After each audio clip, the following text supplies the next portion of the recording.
Okay. Okay. Kerry, you have to know I'm a electronic Luddite. Oh, All, well, welcome to the club. all during my teaching career, once computers came in, I would walk in the morning and Barbara, someone would show me, I turned on my computer and I got all my email and I deleted it. And at the end of the day, I turned off my computer, and that's all I ever did or could do. Absolutely nothing. Okay. So, I'm the electronic Luddite. Um, Now, let's reminisce very quickly. One picture I'll remember is you remember because you live two doors down on the other side of the Yes, street. right. You Seabreeze. remember how our street used to flood? Yeah. I remember Jeff, your brother, riding down the overflooded street on a board or a piece of cardboard or something. Yes, I remember that. I remember we had a plastic boat that we would float in the swimming pool, but on occasions like that, we would take it out on the street. Maybe that's what it was. He would be. So listen, Kerry, I'm trying to think, we have our most distinguished graduate here. I have two philosophy professors. I have four um, uh, published authors. I have a number of doctors, et cetera, et cetera, et cetera. You are probably, and I always tell people, they say, well, when's the last time you saw Kerry? And it used to be a couple years ago, whenever it would be threatened with a hurricane, you'd be on. Oh, yeah, It's that's going to right. be a super hurricane or something. Yeah, I sort of fielded those questions for a while, but I more or less passed the torch on to a younger generation there. So tell us a little bit about what you're doing now. You're still at MIT. Yes, I'm still at MIT, although I feel quite close to retirement. I'm thinking about retiring this year or next year.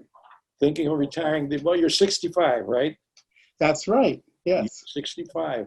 I have you by 23 years, Kerry.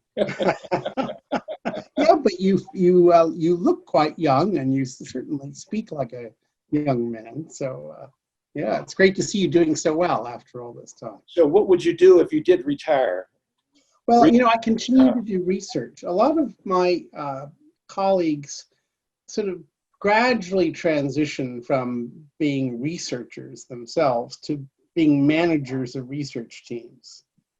And I was never very comfortable with that transition. Yes, I manage a small group of students and postdoctoral fellows, but I've always liked to keep a hand in, and I still occasionally publish a sole author paper.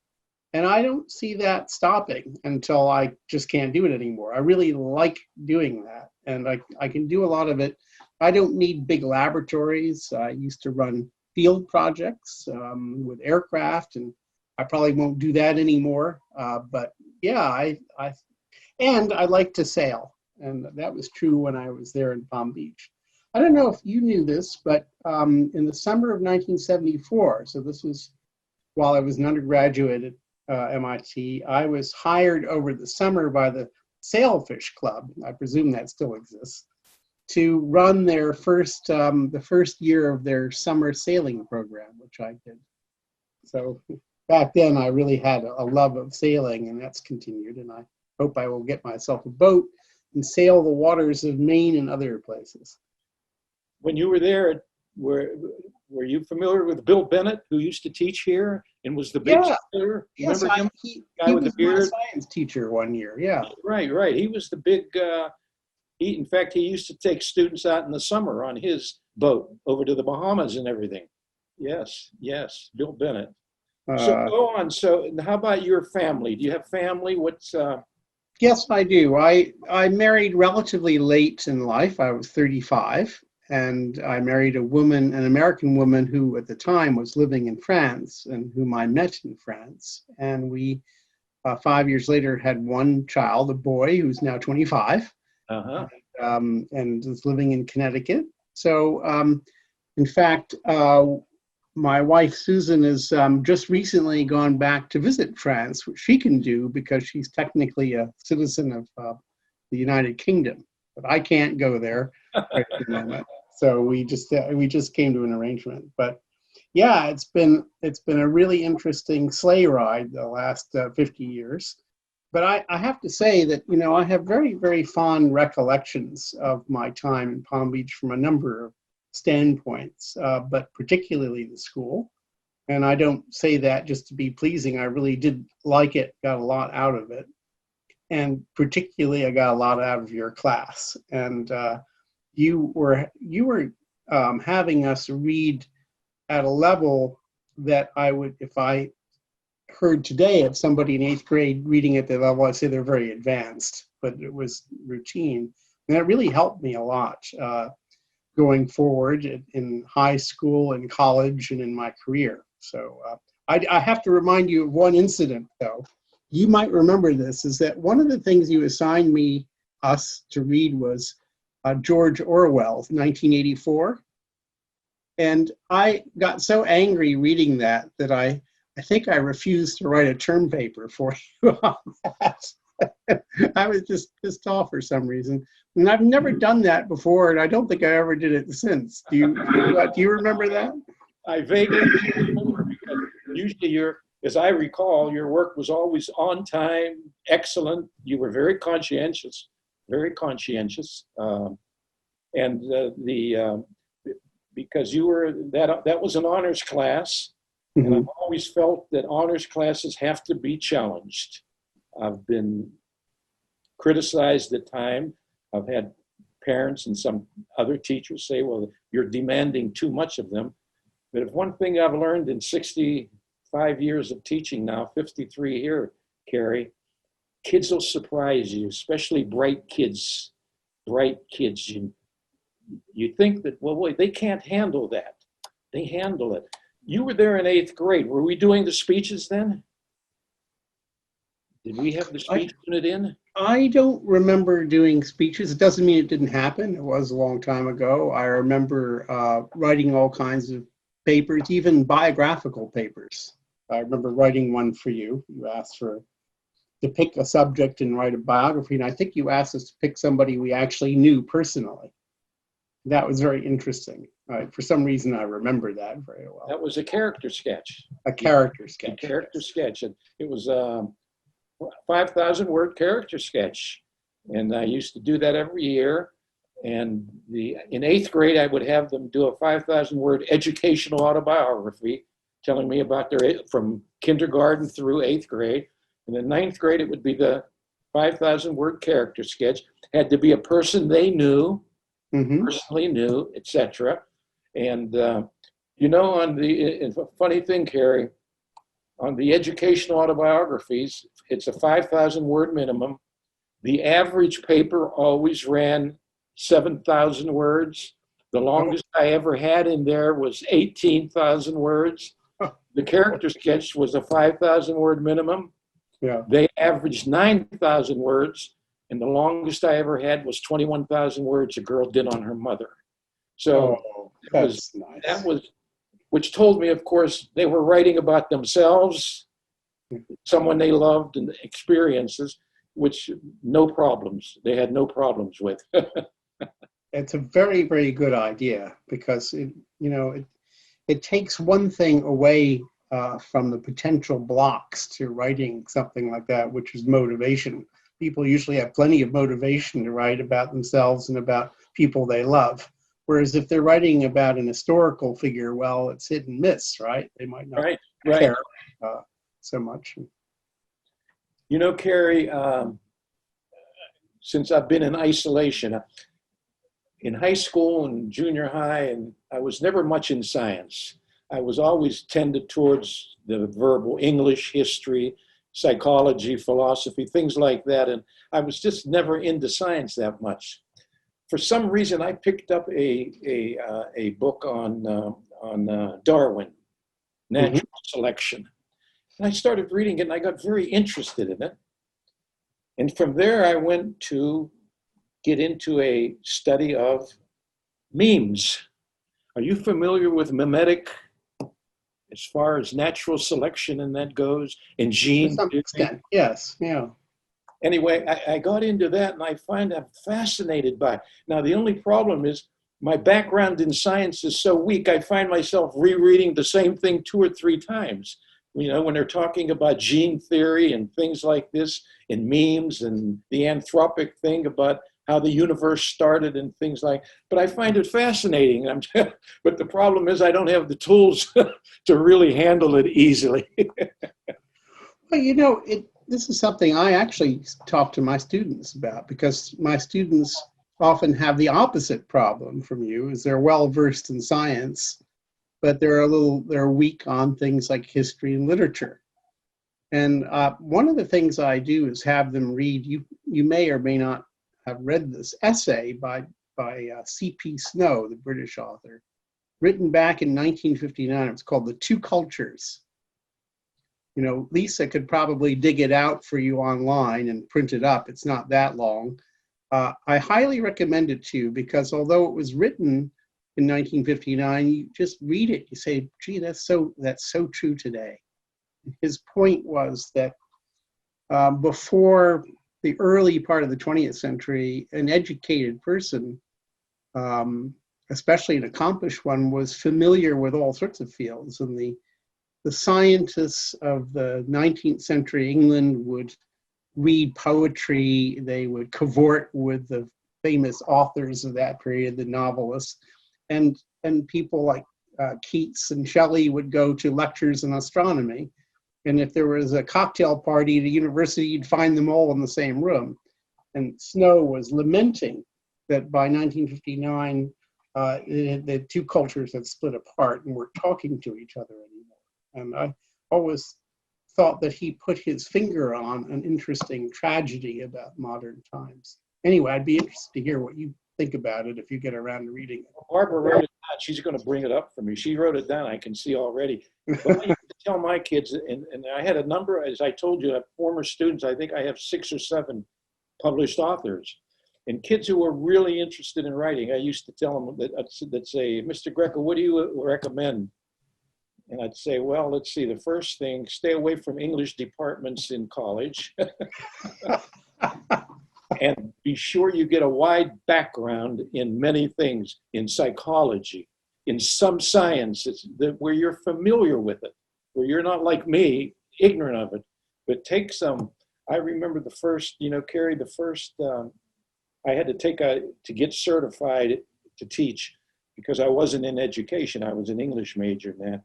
I had to take a course in psychology, educational psychology, the University of Pittsburgh. So I went to take it and they said, it's full. And I said, but I need a psych course, some psych course. They said, well, the only thing open is a course in Skinnerian behaviorism, the most fascinating course I have ever taken in my life. Yeah, I bet. Experiments with rats and things. I mean, just, in fact,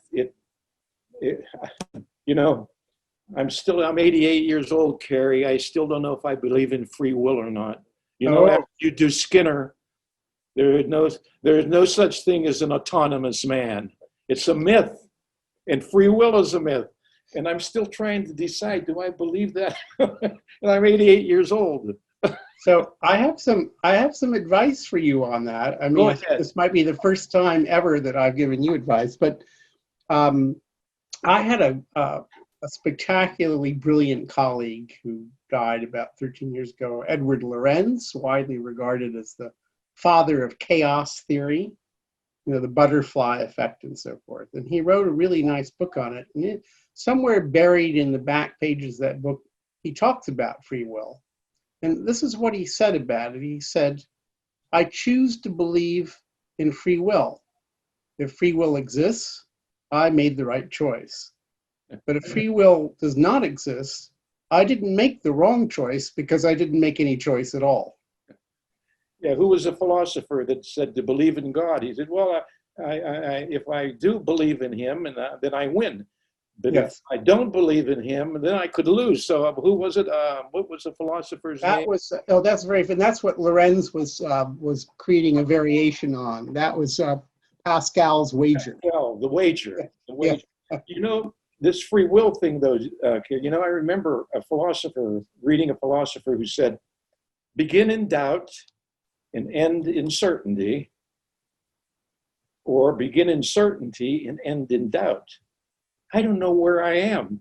You know, I was firmly entrenched in no free will until something, I read something, and of course, it had to do with physics, of which I'm completely ignorant.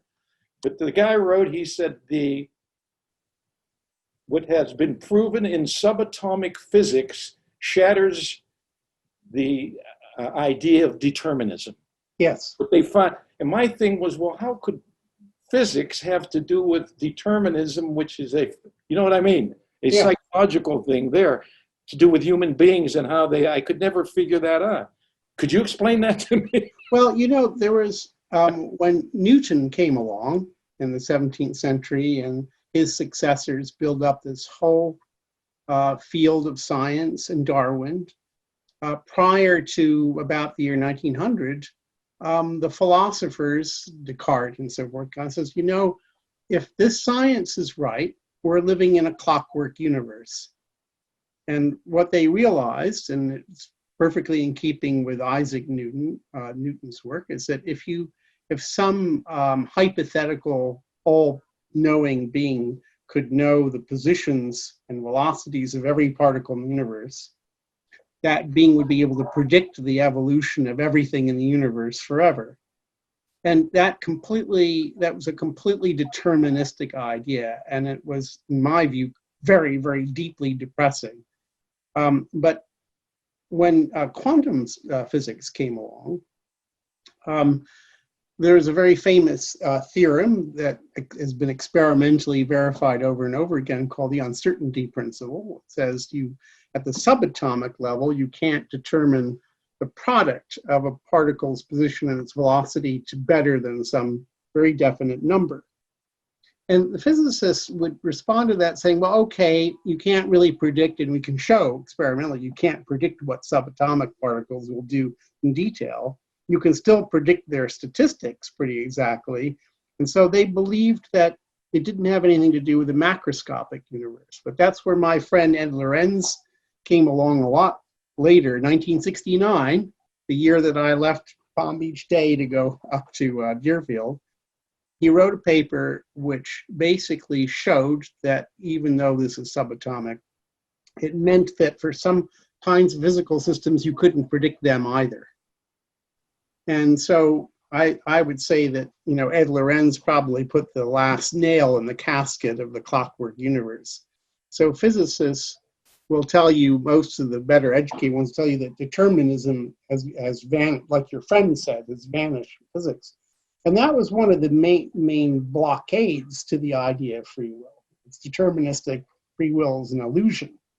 But at least we know for a fact it's not deterministic. That doesn't prove that there is free will, but it takes away the proof that it's not.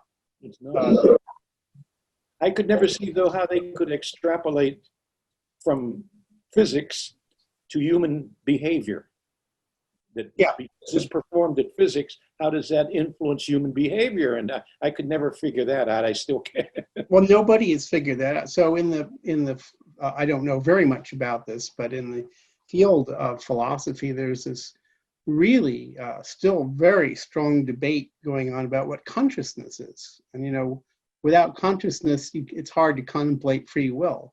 You and I are conscious beings, and Barbara, of course, and everybody listening to this, but scientists don't know what consciousness is. The ones who spend their entire lives studying it will usually tell you that they don't understand it. There's something still deeply mysterious about self-awareness, and nobody has built a robot that's demonstrably self-aware in the sense that we are. So there's a lot of mystery still out there, fortunately. You know, another book I got a hold of and just started, and again, my brother-in-law, he wasn't here when you were here, Mr. Wagner. I don't believe the name doesn't strike me. Biology that. So he's retired already, and he lives. Lisa, they live in West Palm. But I'm reading these books on natural selection and everything, and I'll have to call him, and he'll explain some of the biology in it. But again, I'm reading this book called the selfish gene Oh, yes. by Dawkins. And of Yes. course, that whole thing and this is where it took me into memetics. Memes now are also and of course, both of those things argue no consciousness, Yeah. no free will. Yeah. It's all an illusion that I don't know. That's right. I mean, I've been present at some very interesting debates between Richard Dawkins and others who don't agree with him. And biologists, particularly those who study evolution, tend to be solidly against the whole notion of consciousness. And yet our entire way of life, our legal system, everything that matters to us is built around the concept of consciousness. So if I could ever talk to Dawkins, I'd say to him, okay, let's take as a starting point your hypothesis that consciousness is just an illusion. Right? Then by the theory of evolution, since almost everybody suffers this illusion, it must have proved beneficial. Otherwise, why would have happened? The whole theory of evolution is you select things that were useful to the propagation of genes. So therefore, the illusion of consciousness, what you say is an illusion, must have served some useful purpose. So why do you want to take it away from us? Yeah. Those genes want to replicate, right? Yeah. Well, of course, he might answer, well, same thing with religion.